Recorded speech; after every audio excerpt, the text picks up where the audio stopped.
Peggy 12.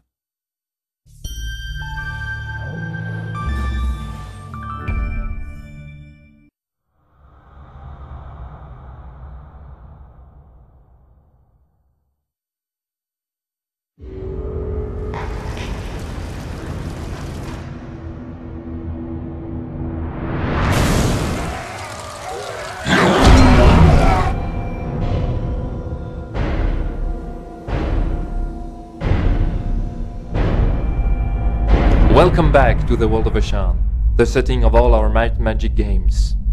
Let us take you back in time, 400 years before Heroes 5, at the time of the second Blood Moon eclipse. Once again, demons are swarming out of the bowels of Shi'ar. To repel the invasion, the various nations of Ashan will have to set aside their petty quarrels and unite their forces. The Knights of the Holy Empire and the Necromancers of the Seven Cities will get help from the most unexpected of allies. The Orcs. Way back during the first eclipse, the peoples of Ashen were in really bad shape. Demons were pouring out of Sheehog and they were being overrun. What they eventually did was they called upon the wizards of the Seven Cities to come up with a solution. And they got this kind of unkosher idea and started injecting demon blood into criminals. These criminals ended up turning into what we now call the Orcs. And the Orcs were demon bashers. And these Orc armies then pushed the demons back into Sheehog, and there was a relative time of peace. Now the wizards were extremely proud of what they'd accomplished.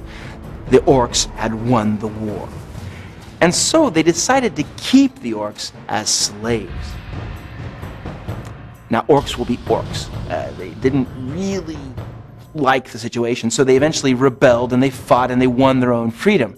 And by the time you get up to Heroes 6, there is still a lot of animosity in people that preferred them in chains.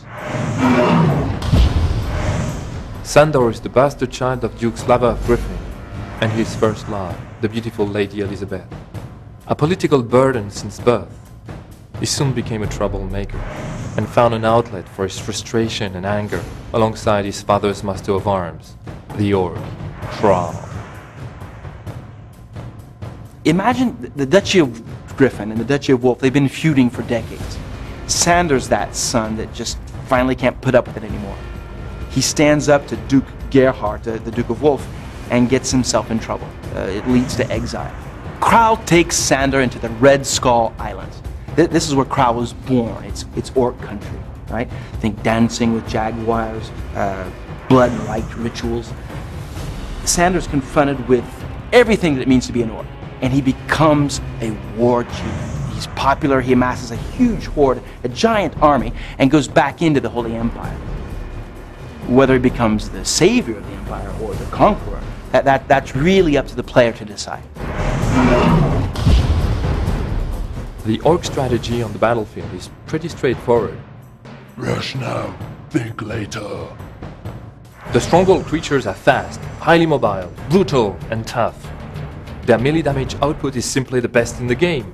They have thick skin, brutal determination, high pain threshold, and an innate resistance to magic. And their faction ability, the Blood Rage, improves their already impressive offensive capacities.